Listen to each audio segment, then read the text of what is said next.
Welcome to Don't Be Caged by Your Age, a podcast devoted to dissolving ageist beliefs and fears and providing pathways for you to repurpose, reimagine, and reinvent your decades of lived experiences. I'm your host, Ande Lyons, celebrating my 67th year of living, and I know you'll find the resources, ideas, and inspiration you need to thrive after 65. Listeners, get ready to take notes because our guest, Kerry Hannon, is a leading authority and strategist on retirement, career transitions, and entrepreneurship. And wow, she has all the action steps you need to successfully transition into the right and best gig for you at your stage and age of unretirement life. Stay tuned for another delicious and actionable conversation. Welcome to Don't Be Caged by Your Age, Kerry. I'm so happy you're here to share your insights, stories, and advice with our listeners.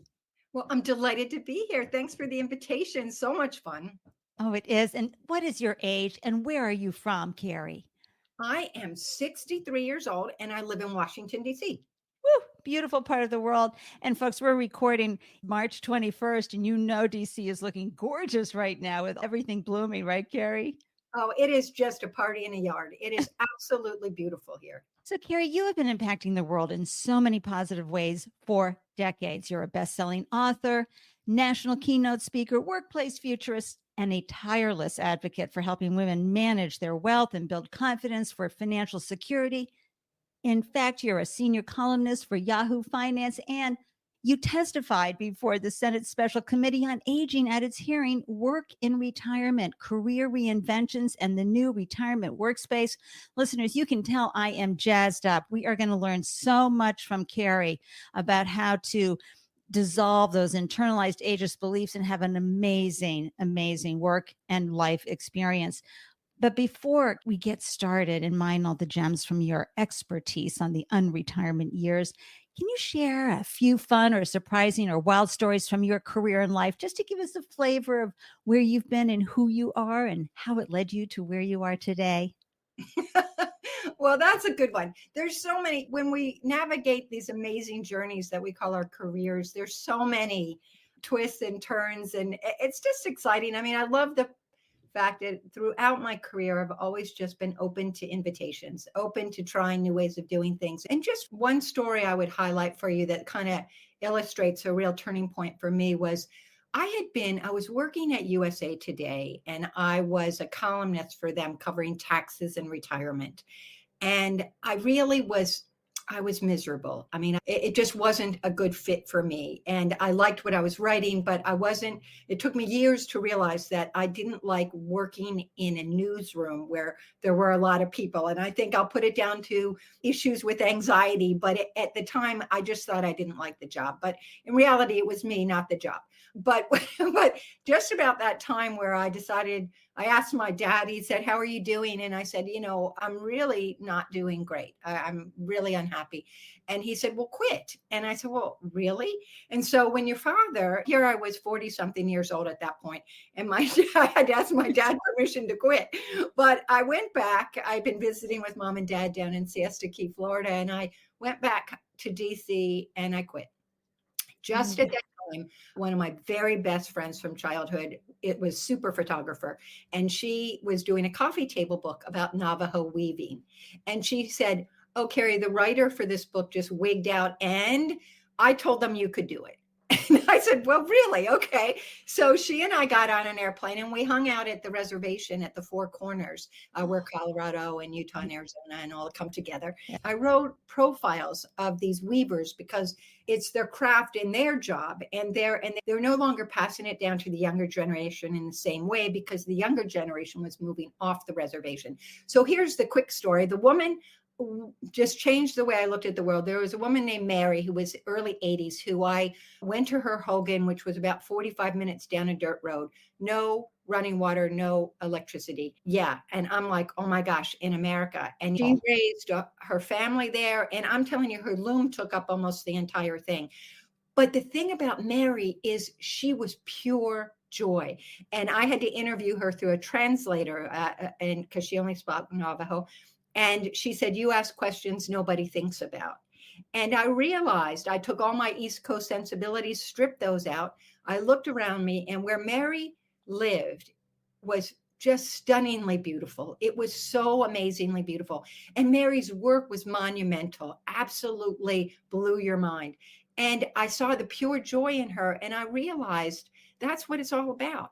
What we do is what brings us joy, and everyone brings their own definition to it. But when I left that reservation and left Mary, I never forgot her magic, and I've carried that forward in the stories I tell about people and their work, and how they pivot to new things, and why they find purpose and meaning in the work they do. And it's nothing to do with some of the accoutrements that we all think are important. That's right. It's the promise of the joy too that you're talking about, because it can be very scary to leave the devil you know, so to speak, right? And the fears of going into someplace new. Thank you for sharing Mary's glow. I mean, you're sharing her story each time keeps her alive, keeps her remarkable art alive. At the same time, reminding us of the work we all need to keep remembering to do for our reservations.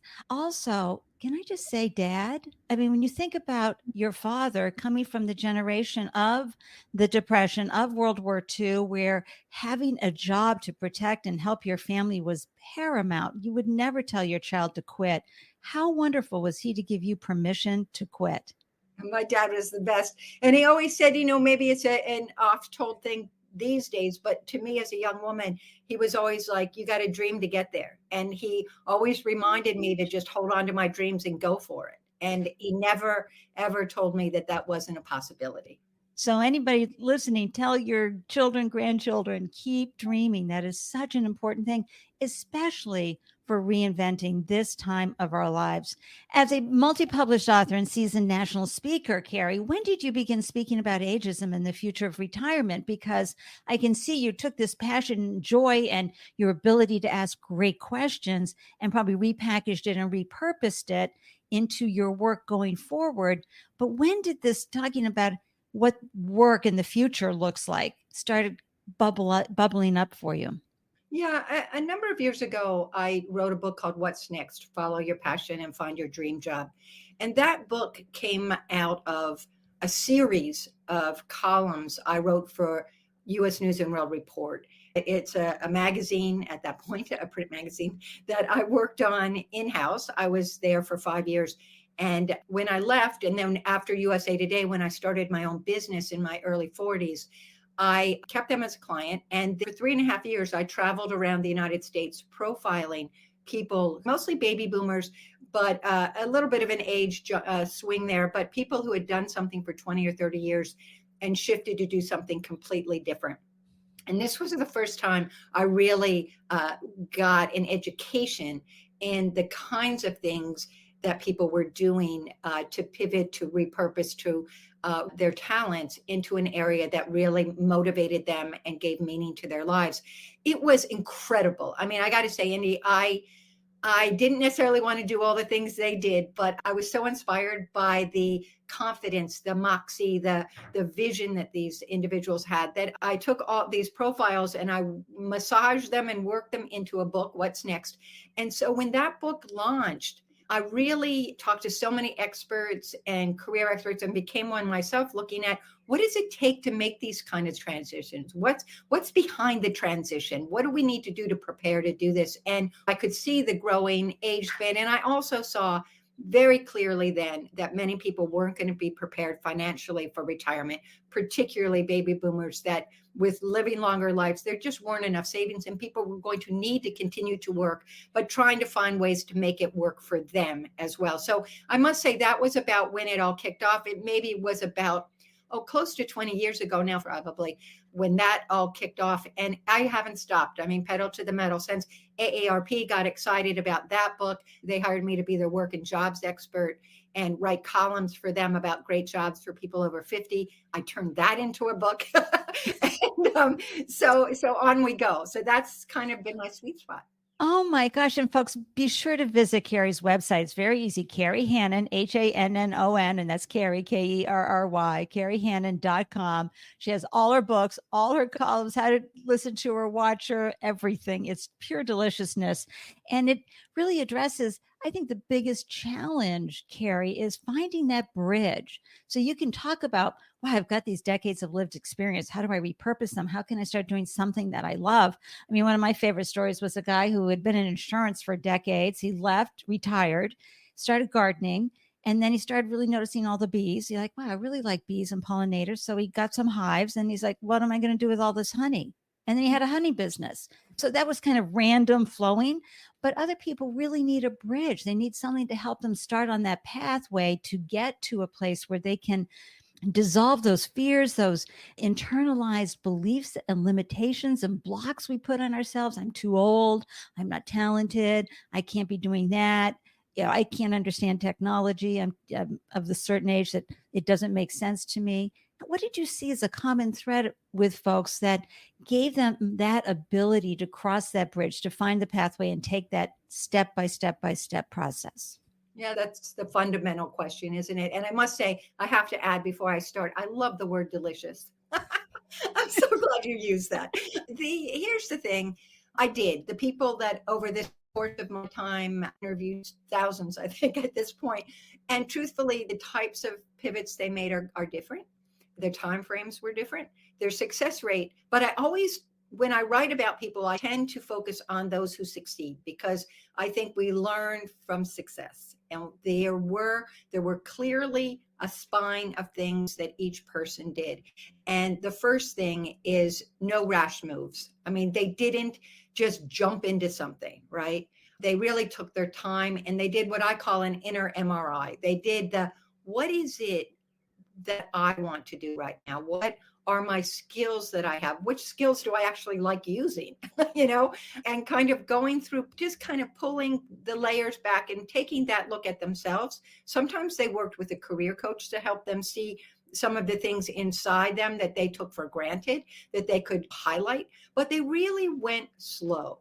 The second thing they did is they reached out and did the research. They identified areas that they might move into that had always something maybe they wanted to do since they were a child, or something that had come out of a hobby, or something that just frankly just caught their curiosity and they wanted to do more. But they did, the second step was they did their homework. They did the research in the industry. They found out, why me, why now, why this? They asked those three big questions to themselves and they thought about, okay, what do I need to know about this field? Who do I know in this field that I can talk to about how they got started and where they see the opportunities are? And then they did the very important pieces. They added any additional skills they needed to make that transition. Whether it's a certificate, whatever it might be, they did that. And in today's world with virtual learning, this is not a hard thing to do. The next thing they did is, if they could, they did moonlight or apprentice or job shadowing. They actually got their hands in the dirt and said, okay, is this something that's as dreamy as I think it's going to be? And sometimes it wasn't. I know a woman who stepped away from being a lobbyist in Washington, D.C., a high-powered, she was a corporate attorney, took early retirement, fabulous landscape gardener, said, hey, I'm going to start a landscape gardening business. Everyone wanted to work with her, because all her friends anyway, because we knew how fabulous it was. But in fact, when she got into the garden, she was miserable because it was so lonely. And she really, truthfully, was a people person and got the adrenaline of being with others is what she thrived on. But the garden was her respite. So she quickly discovered that. So that's an example of, you got to do it first and really understand what it is. And then they took baby steps. They didn't jump all in 100%. They started slowly, whether it was a business where they were, a mother and daughter team I profiled in Cleveland, Ohio, who started a cookie business, One Hot Cookie. Well, they started slowly. They tested it with friends and family, just little stores in their area. Now today they have their own standalone brick and mortar stores, and they also have a thriving online business, but they did it in baby steps. So those are important steps to make. And I'm just going to say the final and perhaps the most important piece is they got financially fit before, right? If you are not financially fit, and it's part of Kerry's fitness program, my 3-part fitness program, which is financial fitness, physical fitness, and spiritual fitness. But the financial piece is absolutely key, because if you can take time to ahead of the game, or as you're slowly starting to pay down those debts, to really get lean and mean and find ways to trim your costs. Maybe it's moving to an area with where the cost of living is less, or simply downsizing. It is imperative that when you are free of those obligations, the big debt obligations, you're nimble, you have opportunity, you can try things out. They always say that's the phrase, debt is a dream killer, is absolutely the truth. And when I talk to most people who made pivots, money was the big stumbling block. They needed a certain salary. So in order to pivot, you need to know, what's your number? How much do you need financially from this move? And that will limit you, but it will give you some guardrails of what you can and cannot do. The final piece on this, I would say, Ande, is you absolutely have to look at this next stage of your life as it's a patchwork quilt. It is absolutely not the linear career that you had previously. And you may do something for 3 years, 5 years. You may do a couple things at the same things. You may shift around. This is a uncharted territory. Nobody has ever given us a playbook, except maybe I have, because I've written this book a while back. But frankly, everyone is going to be a different path.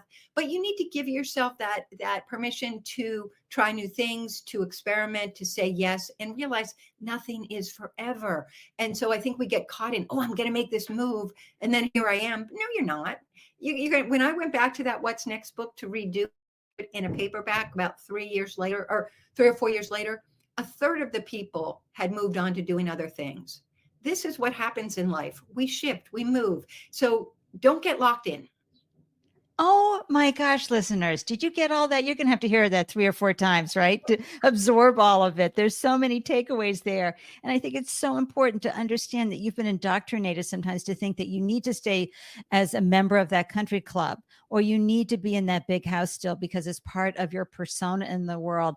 Stir that up, throw that up in the air. And I think Kerry's advice for getting financially fit is so important. You heard on episode 3 where Mary Bartnikowski, she there in Silicon Valley, she had been traveling. She's like, what do I need this house for? What do I need that furniture and bed? She sold everything and now is a nomad after the age of 65 and reliving her life in different ways. But the other thing too, Kerry, that I love what you said is explore, take the time, take it seriously to explore. If you can afford a career coach, great. But if you need to borrow some cement for your backbone, right? Do that. Reach out to friends, get what you need from them to help you start reinventing, repurposing, because you could be living another 30 years and you want to make them magical and meaningful to you. Your happiness is important to everybody that you know. So I love all of these great ideas. And listeners, we want to hear what your thoughts are on Kerry's incredible advice and information that she's sharing with us today. Be sure to hop on to Don't Be Caged by Your Age LinkedIn or Instagram feeds, because we're here to support each other as we figure out how to thrive after 65. Now, Kerry, you've got this great book, In Control at 50 Plus, How to Succeed in the New World. I got to tell you, this is a game changer. And this is probably the advice and all the action steps folks need to do what you just talked about. Because folks I know that I've been talking to are over 60 are so apprehensive about searching for a new job and staying positive about their future in the workplace. Talk a little bit about your book, In Control at 50 Plus, why you wrote it, and how you're helping folks take those action steps and figure things out. Sure. 2 things I wanted to add to what you said is, it's super important. And this is, just riffing off of what you said there, is that you must surround yourself with positive people. I mean, they don't need to own your dream. That's your thing. But you need people who are there that have as you said, have your back. They really support you. They encourage you. They keep you accountable to what you want to do. And it may not always be friends and family. It may be, if you're making a transition, finding a group of people who are doing a similar thing, and you all help each other with your transitions, and you give each other ideas and connections, networking, so forth. I think the human connection is super powerful in helping us move to the next level of what we want to do. The second thing that's important in my mind, and you use the word reinvent. I honestly don't like that word that much, because I think what we're doing is we're redeploying. I think we're pretty cool as we are. And we're just taking the things that we have learned and honed in skills that we've really mastered in our life, in our career to date, and just shifting them in a new direction, and then dolloping on a couple of new things, and then some more new things, and continuing to learn, because learning new things is the key to healthy aging. It is the key to being successful in our work lives as well, because when you start learning anything new, I mean, trust me, it could just be learning how to throw pottery, but just learning something new, everything changes. You look at the world differently. You're a beginner and then you're an expert. You have to go through that whole thing of, just like when you're starting in a new direction with your work, you're a beginner and then you're becoming skilled at it. So it's the rhythm of building resilience that comes from learning new things. So you've got to be open to, hey, this is really neat. Yeah, I'm a little scared about trying this new thing, but I'm going to learn something new and I'm going to see where it takes me. And I'm going to ask questions. I'm not going to be afraid to ask people for help as I make this adjustment, because a lot of us are afraid to say, we don't know. Well, you know what? You don't know. We love to help each other. So quickly, I'm just going to say about this book, In Control, what I love about it is I just identified the major trends that emerged from the pandemic that impacted workers over 50, and how it changes the possibilities we have in a positive way. And they are that remote work just skyrocketed. It's here to stay. It always been around, but my goodness, the genie's out of the bottle now. Great, great, great for older workers. I hate that term, but you know what I mean? Because you don't have the commute. It helps with ageism, because books are still judged by the cover, right? So if you don't have to be face to face and next to somebody who's 20 something in the workplace, it helps. It really does. Subliminal, it helps. Judged on your performance. So remote work, contract work exploded. This is great for people who want to phase into retirement, for people who want to try out some new things. There's so many opportunities now to be a contract worker. It's great for businesses, of course, because they're not paying all your benefits, but it is great for you as well. If you don't need all of those things, or if you're disciplined enough to continue saving for retirement on your own. The third thing is midlife entrepreneurship. Entrepreneurship at all ages took off after the pandemic, because everyone had that chance to look inside. We were all pretty scared, and we we're like, what is life all about? Is this really what I want? And many people at all ages did this soul searching and said, yeah, you know what? I think I'd like to find new meaning in my life. And for older entrepreneurs, this became a real green light to get started. So entrepreneurship took off, and virtual learning really exploded as well, which we mentioned earlier. This opens the door to continuing to learn, and it gives us the ability, without having to get a master's degree and all those things, to make changes in our working lives, in our personal lives. And what are some of the stats around entrepreneurship? Because having been in the startup ecosystem for 8 years and a 4 times founder, I always said, yeah, it's great to be a 30 under 30 on Forbes, because what have you got to lose? But when you're in your 60s and you're launching a business, there's so much that you could lose if it doesn't work out. What are some of the stats? What are some of the apprehensions? And what are some of the learnings that we're getting as folks take that risk and say, okay, this is something I've always wanted to do. I'm going to try it. Right. Well, there's a big study that came out of MIT that showed that older entrepreneurs, and I went in their study, it was over 45, are more successful than younger ones over the long haul. And I think this is absolutely true for many reasons, because we bring business acumen, we bring management ability, we bring financial resources often to something as that we're starting. We have a network we've developed, particularly if we're staying within our own industry, but going in a slightly new direction. We have a network there. So there's some things that sort of lay a very good groundwork.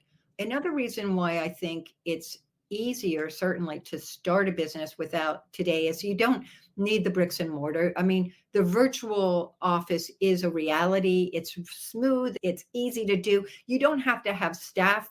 You can simply, we talked about the contract work. Well, yeah, you can hire somebody contract and they can work for you virtually. They can helicopter in twice a month to do your bookkeeping, to do your social media marketing, so you can have all these the best experts helping you and talent helping you, but it's just on a project basis or an ongoing contract. Right. It doesn't have to be a big infrastructure issue for you. So it allows you to grow slowly, to make adjustments when you need to. And I think those are really important. I think And that's critical. Yeah. And listeners, you always win when you launch a business, no matter what happens, because you're going to tap into parts of yourself that you never knew you had. And those are all transferable skills to whatever it is what you're going to do next. And I think a recurring theme that Kerry's bringing to the conversation today is this whole pulling on threads, finding out what you don't want. Like the woman who said, "Oh, I'm going to do a landscaper business," and then got into it and went, "Oh, hell no, this isn't for me." That's okay, because as you find what you don't want, you're going to get refine what you do want to do and what those skills are that you can have. You also in your book, Kerry, talk about something I think is so important, which is the resume, how to create that online presence. Because if you've been at a gig for even 10 years, trying to pull all of that information together, make yourself feel and look compelling when you're really feeling like, oh, they're just going to tell me you should just retire. Why aren't you playing in the garden or playing with your grandkids? You talk about that in the book In Control at 50 Plus, which, by the way, listeners, do you not love that name, In Control? But talk a little bit about the resume, because that can be pretty scary for folks who haven't had to create a resume in a really long time. Yeah, yeah. But it's not hard. I think your resume is important. It's your calling card. You definitely need to package your experience into a tight, just in basic logistics. It's going to be about 2 pages. You're going to just go back about 15 years. Nobody cares what you did 30 years ago. You can put all that into a nice additional additional experience section, very, very nicely put together. And whatever, if it's a job you're applying for online, you want to make sure each of those is tailored for the specific words in the job posting that you're looking for. And the experience you highlight is specifically for the job you're applying for. So no generic resumes. They have to really be custom for each opportunity in front of you. But I'm going to step away from resumes for a second. And there are lots of great guidelines. AARP has a great resume helper. Other places you can get coaches that will help you with that. I personally, I hadn't done a resume in so many years. And a recruiter found me, and this is my next tip. You have to be on LinkedIn. A recruiter found me on LinkedIn 2 years ago and said, "There's this opportunity at Yahoo Finance. Are you interested?" I'm like, "No, I've been running my own business for 20 years. I'm perfectly fine. I'm writing books. I'm doing what I want." But we kept talking, and that for the sheer purposes of continuing that conversation, they needed a resume to put through there because it was a publicly posted position, needed to follow the rules. And so somebody who writes about it all the time and knows how to do it, I called up my niece who's like 30 and I said, send me your resume, okay, Caitlin, I just want to take a look at it. So I looked at her resume and I modeled mine off of that, but that's just an aside. I know. And it's so easy to hop on Canva, everybody. They have like so many beautiful templates ready to go. You just pop in your information, you look like $1,000,000. It's that intergenerational thing that helped me. But please be on LinkedIn, because that is really how you find the world. That's how you find your network. If you're looking for in a new field and you're looking for to start something new, you will find the people you know who you can connect with, who know people who can help you with informational and discussions. And you can write who you are in your own voice. I love it because you can easily change it all the time. You can put up YouTube videos, you did PowerPoint presentations. You can really market yourself, show where you volunteer, that you love animals. All of these things help people relate to you. And if anyone's looking to hire you, if you've started your own business, or as a contractor, as something like that, or hire you full time, they are going to do that. They're going to do that online search about who you are. And you've got to have a really great spiffed up LinkedIn profile. Absolutely. And Yeah. LinkedIn's platform is so powerful, folks. You know that when you pop in your name into the search, into an incognito tab search, it's going to come up probably number 1 or 2 on the search. As we wrap things up, Kerry, how would you like to see society and corporations view folks over 60? Yeah, I think they need to view them as an amazing resource. I love the intergenerational connections we're seeing, that employers are starting to pay more attention to bringing these intergenerational teams together to create, to impact. These, to me, at Yahoo Finance, my manager is 2 decades younger than me, and I have never been happier in my life because she's totally changed my lens on how I see topics and subjects I've written about for years. She comes to it with a new perspective that has energized my work in a way I never imagined it. And I want employers and employees to recognize the benefit of the energy that comes from sharing our experience. By sheer demographics, employers have got to pay attention to this older demographic because there are just not as many young people coming up through the population with an aging population globally. So in order to keep the trains running on time, they're going to need to keep us on the job. Oh my gosh, Kerry, you have provided so much valuable insights and advice for all of us. Thank you so much for joining me on the show. Listeners, I'm going to have all the links for Kerry so you can follow her everywhere she goes. You can also buy all her books and learn how you can keep from being caged by your age from all the deliciousness that Kerry shared with us today. Kerry, thank you so much. It's been such a treat to spend time with you and learn from you. Well, loved it. Thank you so much for the invitation. It was really great fun. And listeners, remember, you have so much to give. Don't let those internalized ageist beliefs and society's beliefs prevent you from pursuing new dreams and opportunities, no matter what age you're at. Until next time, I'm wishing you a delicious day everywhere you glow. Cheers from Boston. Mwah. Listeners, I'm so grateful you carved out time to tune in and grab the gems from this delicious conversation. Be sure to hop on over to Don't Be Caged by Your Age on LinkedIn or Instagram to share your thoughts about ageism and unretirement. Because in this space, your age doesn't define you, it refines you. If you are inspired by a story you hear, it would mean the world to me if you would subscribe, share, rate, and review the podcast. To receive an alert whenever a new show is posted, please join the Don't Be Caged by Your Age newsletter. Every month, you'll receive links to the podcast and helpful resources for creating possibilities for your unretirement days. Thank you for tuning in. I am so excited to hear how you found ways to thrive after 65. Waving from Boston, cheers.